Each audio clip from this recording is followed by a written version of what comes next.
Bismillahirrahmanirrahim. Assalamualaikum warahmatullahi wabarakatuh. Sekarang kita akan belajar tentang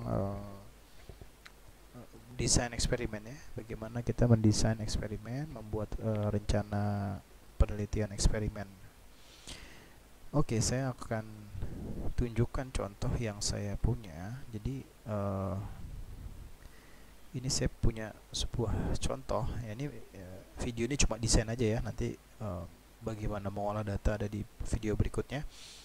Saya ingin membuktikan dalam sebuah penelitian eksperimental bahwa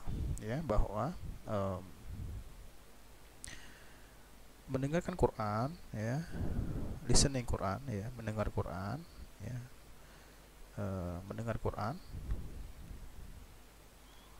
itu berdampak kepada afeksi ya, kepada afek atau emotions ya, memberi dampak kepada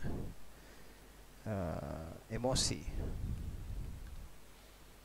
ya, emosi ya, afeksi ya, emosi atau afek ya, afek.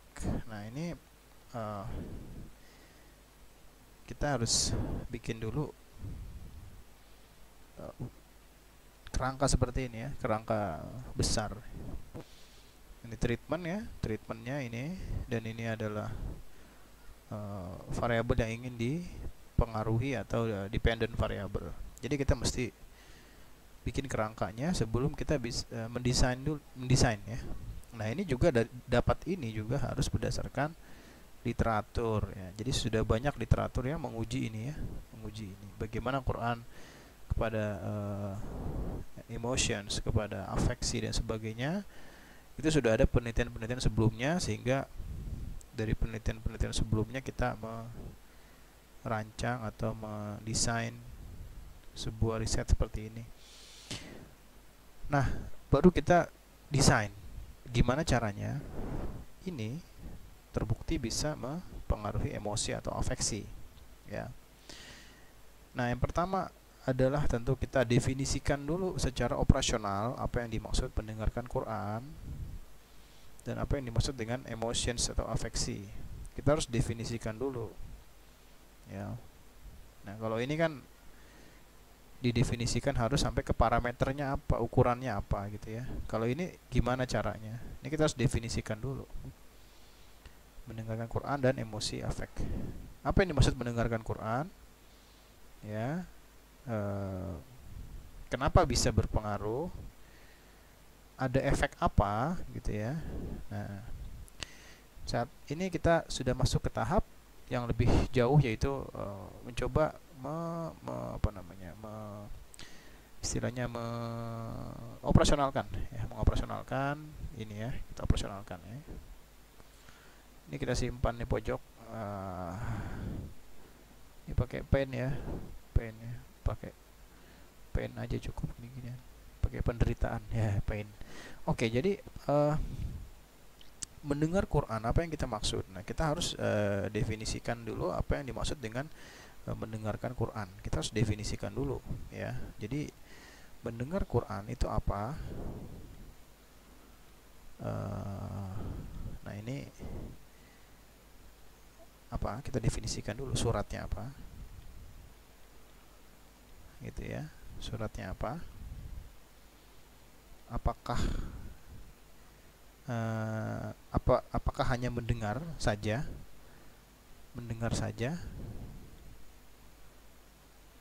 atau dengan melihat, menyimak, mendengar atau menyimak. Nah ini mesti didefinisikan karena berbeda definisi, berbeda efek gitu ya. Mendengar saja atau sembari menyimak ya kan, gitu ya. Kemudian suratnya apa tadi udah ya. Kemudian bacaan siapa ya, siapa yang membacanya. Nah itu ya, ini memberi efek semua gitu, siapa yang membacanya gitu. Nah durasinya dan sebagainya ya, durasi dan sebagainya ini harus di operasionalkan. Oke. Nah saya mencoba, nanti ada contohnya ya. Ini sudah saya lakukan risetnya, sudah 2 kali ya, malah ini yang kedua nih. Nah, suratnya apa? Saya pakai Al-Insan. Setiap langkah-langkah metodologis harus ada dasar ilmiahnya. Kenapa Al-Insan? Nah, itu harus bisa saya jelaskan dasar ilmiahnya. Karena Al-Insan isinya tentang surga, tentang kenikmatan, keindahan dan sebagainya, kekaguman juga kepada Allah, sehingga diharapkan mampu memberikan efek emosional yang menenangkan gitu ya, menenangkan gitu. Ya, ada argumennya lah ya, jangan sampai kita kenapa surat ini ya nggak tahu, pokoknya yang penting random aja ya, jangan random tapi kita berikan salah satu contohnya ya. Dulu saya bandingkan Al-Insan sama Al-Haqqah ya, satu tentang surga, satu tentang neraka, tentang hari kiamat ya, hari kiamat dan neraka. Satu ketakutan, satu tentang ketenangan gitu ya. Nah, ini saya pakai yang coba untuk memberikan efek ketenangan. Nah, artinya jenis surat mungkin mempengaruhi emosi yang akan dipengaruhi. Nah, mendengar apa menyimak? Nah, saya membuat desain dua-duanya. Ada grup yang mendengar, nanti ada grup yang menyimak. Kenapa seperti itu? Kenapa saya bikin 2 grup? Karena masing-masing mungkin memberikan efek yang berbeda gitu. Kenapa nggak salah satunya saja? Karena saya punya cukup responden ya. Jika saya bisa bikin grup 2, ada yang mendengar, ada yang menyimak saja, ada yang mendengar saja, ada yang sambil menyimak terjemahan. Karena berbeda hanya mendengar audio, menyimak audio kognitif, ada proses kognitifnya gitu. Nah, penelitian saya sebelumnya itu menemukan bahwa mendengar Al-Qur'an sambil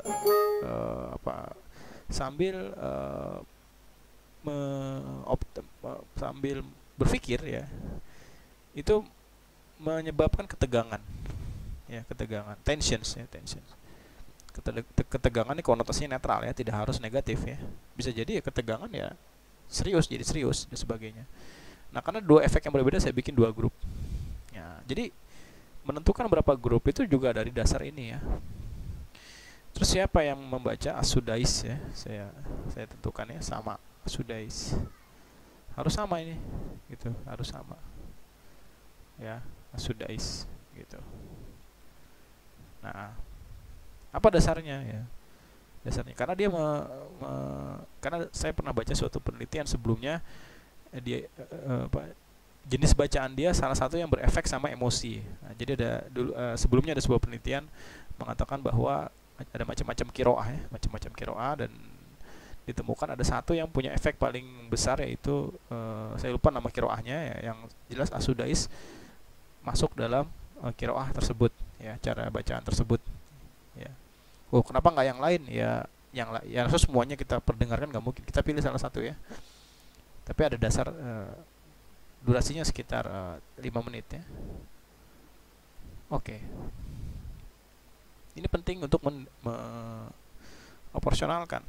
Kemudian kita mengoperasionalkan apa yang dimaksud dengan emosi ya, emotions. Nah, apa sih emosi itu? Nah, itu harus jelas gitu. Emosi apa yang kau maksud emosi gitu ya, karena kalau nggak jelas nanti kita repot mengukurnya dan maksudnya gitu ya. Oke, ini saya taruh sini dulu papan tulisnya. Nah, sip. Sekarang kita bahas apa itu emosi ya. Emosi. Nah, apa emosi itu? Nah, saya menggunakan afek ya, menggunakan yang namanya teori sirkumpleks model. Ini yang saya maksud dengan emosi. Sirkumpleks model ini teori emosi yang saya pakai. Beda teori, beda alat ukur, beda maksud.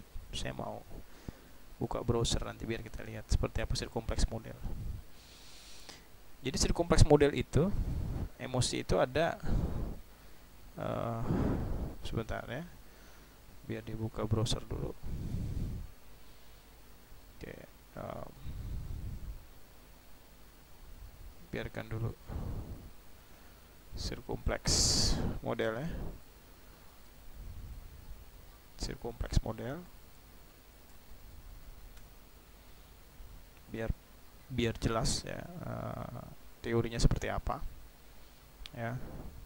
Jadi ada emosi punya 4 kutub. Ada kutub high tension, ada kutub low tension, ada kutub positif dan negatif effect dan positif effect ya. Ini contoh ya. Nah, inilah ya, contoh banyak semua. Ini semua sama circumflex model. Ini teori yang cukup stabil ya. Kemudian kita lihat, nah ini teorinya seperti ini. High arousal, low arousal. Mendengarkan Quran kira-kira membangkitkan emosi apa meredakan emosi, menyenangkan apa tidak menyenangkan itu ya. Nah, menghasilkan 4 kuadran ya, 4 kuadran. Nah, oke. Itu teori yang saya pakai ya. Sementara alat ukurnya apa? Alat ukurnya ada namanya affect grid ya. Alat ukur yang paling merepresentasi teori ini adalah affect grid. Nah, nanti kita lihat lah nama yang betul apa ya. Affect grid scale itu teori yang paling alat ukur yang paling merepresentasi dari teori circumflex model ya.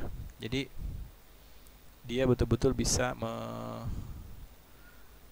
mengetahui seseorang di titik mana, dan menariknya dia cuma 2 item. Nah itu yang high low ya, apakah di high low atau di pleasant unpleasant, high tension atau low tension. Sangat menarik ya. Nah ini affect grid nih ya, affect grid scale as a quick means of assessing effect ya. Jadi ini sangat simple, dan untuk penelitian eksperimen baiknya menggunakan alat-alat ukur yang sederhana, parameter-parameter yang sederhana. Karena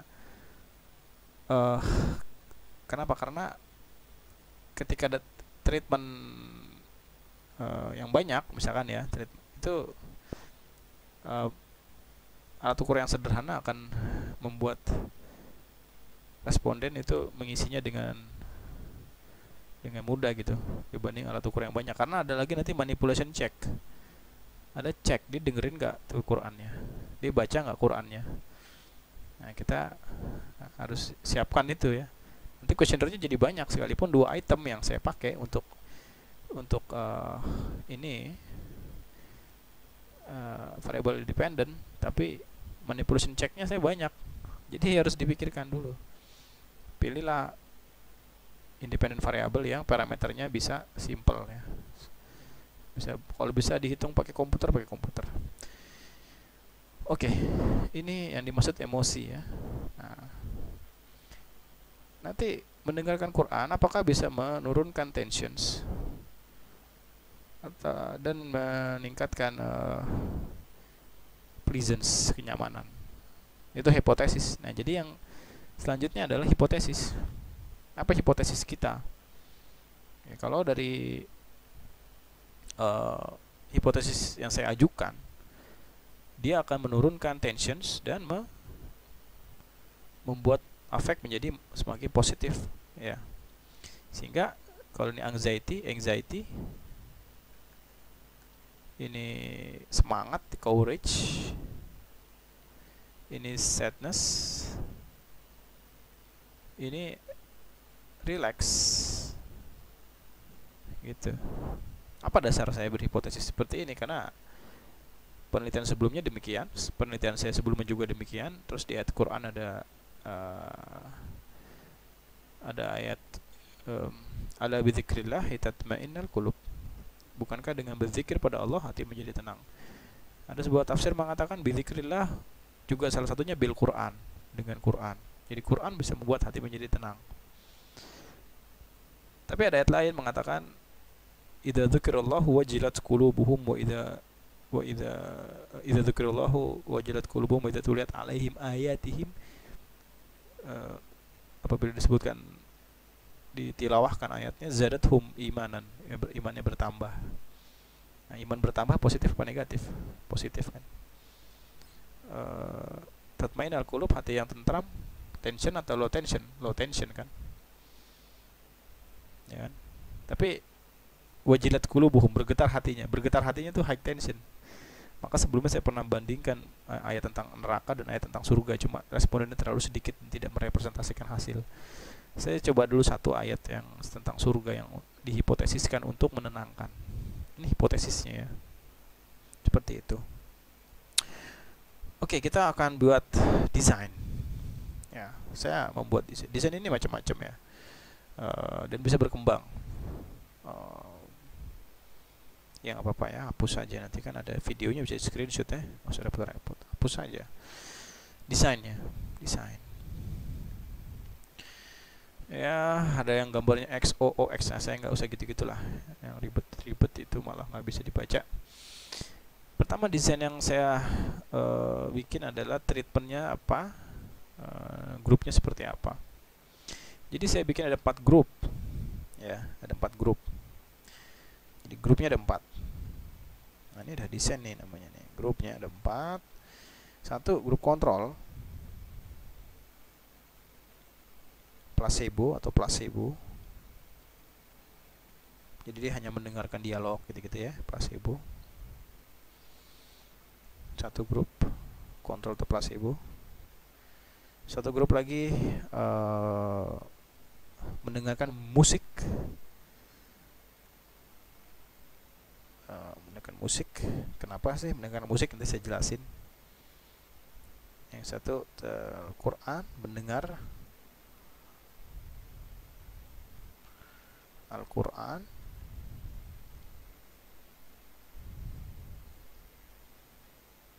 Yang kedua menyimak. Menyimak itu sambil dibaca ya, terjemahannya. Menyimak ini ada terjemahannya ya.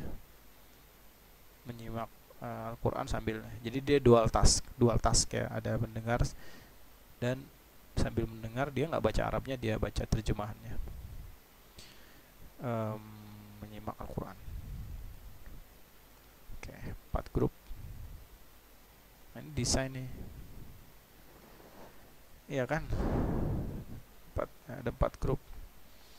Ada pre-test, ada post-test. Ya kan? Sudah di desainnya. Ada pre-test, ada post-test. Yang grup kontrol kita harapkan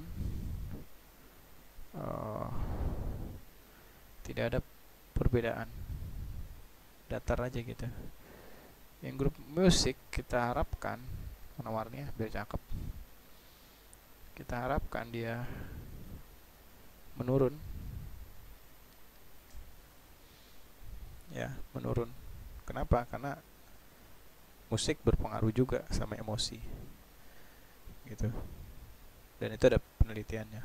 Nah ini juga penting, musiknya apa? Saya pakai gunakan major in D Johann Pachelbel ya. Itu yang saya gunakan karena ada penelitian sebelumnya, ternyata lagu itu memberikan impact kepada emosi seseorang. Jadi kita kutip dari situ penelitian itu. Kemudian mendengarkan Quran kita harapkan lebih turun daripada musik, dan menyimak juga kita harapkan turun, dan kita nggak tahu lebih turun mana, ini yang belum kita ketahui, kita nggak bisa hipotesiskan. Kalau ini bisa saya hipotesiskan karena saya punya penelitian sebelumnya, mendengarkan Quran lebih dalam pengaruhnya kepada low tensions ya, deactivations, pakai apa, smartwatch sensibility ya, sensirec itu sangat berbeda. Enggak sangat sih, ada beda antara musik dan Quran daripada dari sisi deactivation atau dari sisi penurunan low arousalnya lebih dalam mendengarkan Quran. kita akan buktikan ulang nih. Nah, artinya grup kontrol tidak mendapatkan treatment, dapat treatment placebo, semua dapat treatment, tapi dalam artian dia tidak mendapatkan treatment yang sama. Ini dapat treatment, ini dapat treatment. Nah, kalian kalau mau bikin yang simple ya nggak perlu 4 grup ya, salah satu grup aja, simple aja. Kenapa saya bikin 4 grup sekaligus? Saya mau menjawab banyak hal. Ya. Bagaimana sih berbedanya mendengar dan menyimak? Ya, itu pertanyaan pertama. Maka saya bikin 2 grup. Kalau kalian tidak pertanyakan itu, tidak perlu. Kalau yang dimaksud kalian mendengar saja ya sudah. Tapi saya mau mempertanyakan. Ya, menyimak, terjemahan itu impactnya beda nggak sama mendengarkan saja gitu? Tanpa melihat terjemahan, tanpa tahu maknanya, beda nggak? Di sini ada masalah makna, beda nggak? Gitu. Lalu kok nanti kalau ada yang udah paham artinya gimana tuh? Udah paham maknanya itu, gimana kita bisa anggap dia hanya mendengarkan sementara dia tahu maknanya? Nah, itulah gunanya manipulation check, screening. Nanti kita split tuh orang-orang yang paham maknanya, terus kita uji statistik. Ini mereka berbeda nggak nih polanya nih? Ya, itu harus diantisipasi juga. Oke. Jadi ini desainnya, ya, desainnya seperti ini. Kemudian juga kita perlu desain subjeknya. Ya, subjeknya kita perlu screen, ya, perlu screen, ya, perlu screening. Untuk apa? Untuk memastikan mana yang benar-benar mendengarkan, mana yang tidak. Nanti ada istilah manipulation check. Nanti saya akan tunjukkan manipulation check, ya. Ya. Tapi secara umum inilah desainnya, ya. Desainnya seperti ini. Inilah desainnya seperti ini. Nah, jadi poinnya adalah kita bandingkan tiap grup, ya, tiap grup kita bandingkan nih, ininya nih, efeknya, ya, efek treatment masing-masing kita bandingkan. Apakah signifikan? Mana yang signifikan, mana yang tidak signifikan? Mana efeknya kecil, mana yang efeknya besar? Jadi tidak hanya sekedar membahas, mengcompare post testnya. Ini post testnya, ada post testnya, ada mean score-nya nih, mean score setiap post test nih. Ada mean score, post test ya, post test itu tes terakhir ya. Terus kita compare, kita pakai ANOVA ya misalkan. Terus signifikan, terus artinya ada pengaruh, nggak gitu caranya, nggak gitu. Ini tidak sekedar seperti itu. Ini kita banyak pertanyaan yang mau dijawab, ya, banyak pertanyaan yang mau dijawab.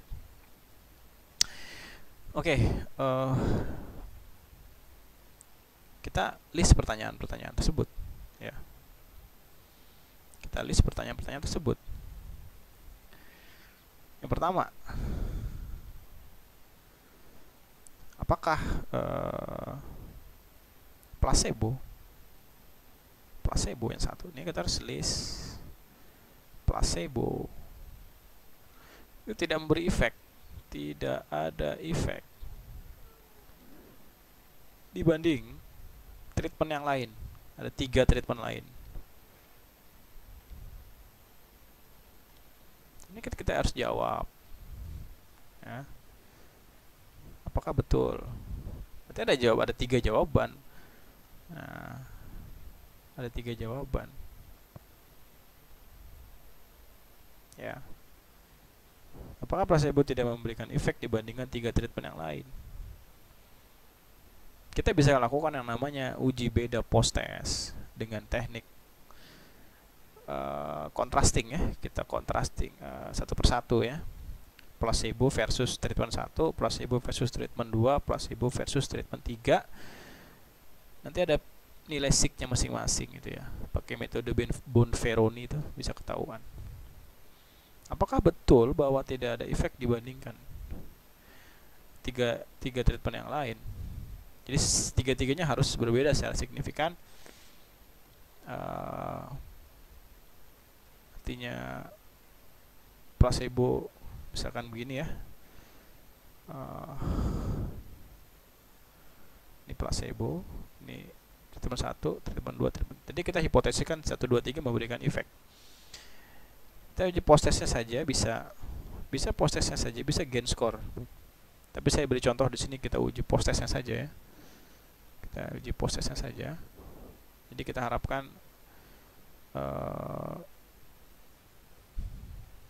dalam keadaan yang sama, 3 grup, mean score-nya hampir sama di pretest ya. Dalam keadaan pretest dengan mean score hampir sama ya, dalam keadaan pretest mean score hampir sama, dan ketika sudah post test mean score-nya berubah ya.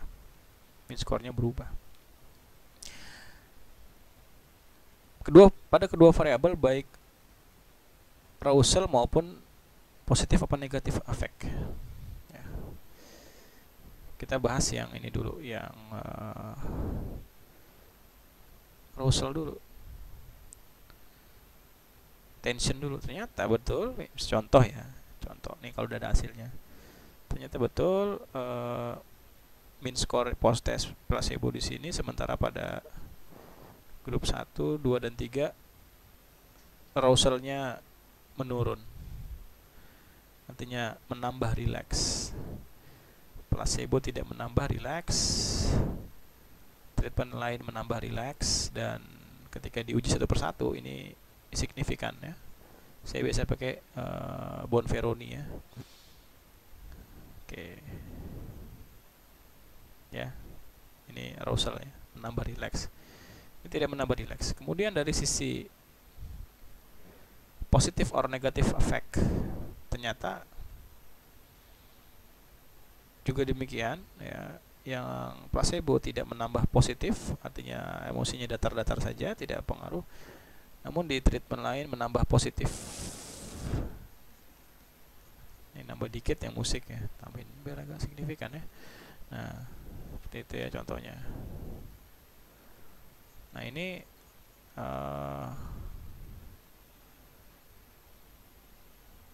menunjukkan bahwa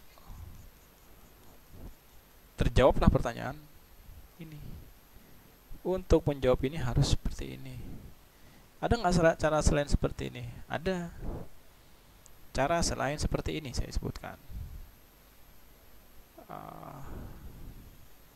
Ini desain ini harus direncanakan dari awal nih. Ya, harus direncanakan dari awal. Jadi cara selain seperti ini adalah dengan cara membandingkan grafik atau membandingkan ketiga-tiganya ya. Seharusnya yang grup pakai ini aja ya. Ya, ini yang tadi siapa sih, yang placebo yang warnanya putih, P placebo kan gitu ya. Placebo. Dia tidak ada perubahan. Nah, gini ya. Tidak ada perubahan. Peningkatannya tidak signifikan ya. P value-nya di atas 0,05 kan gitu. Tapi grup lain ini yang treatment 1 warna oranye mengalami peningkatan. So dipengok dikit, signifikan gitu ya. Grup 2 lebih signifikan lagi misalkan. So di bengkok, soalnya kalau nggak bengkok kepentok ini. Grup 3 lebih signifikan lagi. Contoh ya, contoh. Nah, ini juga bisa alternatif selain yang pertama gitu. Bisa juga. Ketika P value-nya tidak signifikan yang sementara yang lain signifikan, maka dia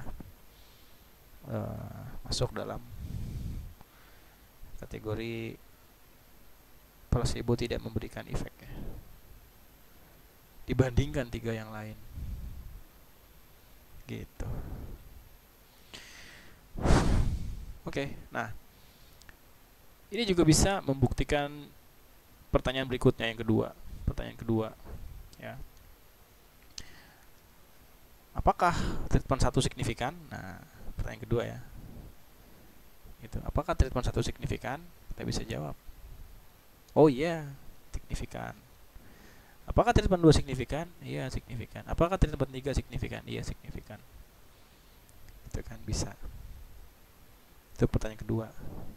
Pertanyaan ketiga, misalkan ya, ternyata treatment ketiga ini paling signifikan. Apakah dia berbeda sama ini? Perbedaannya jauh atau tidak? Nah, ini bisa juga kita ketahui, tapi nggak sekarang ya. Nanti. Tapi secara umum desainnya seperti ini ya, cara membuat desain eksperimen ya. Secara umum, dan kita bisa explore. Misalkan kita exclude orang-orang yang paham. Bagaimana pola ya, pola grafik orang yang paham? Apakah lebih mantap dibandingkan orang yang tidak paham? Gitu ya. Kita bisa, tapi nggak gini ya, tidak paham dan mendengarkan kan? Iya ya. Ini positif efeknya ya. Apakah lebih mantap orang yang paham dibanding yang tidak paham sama sekali? Kita bisa bikin macam-macam explore ya, eksperimen itu adalah mengeksplor. Nah, itulah ya desain eksperimental. Sebetulnya cukup jelas ya, tidak sulit sebetulnya untuk mendesain ya. Terima kasih. Assalamualaikum warahmatullahi wabarakatuh.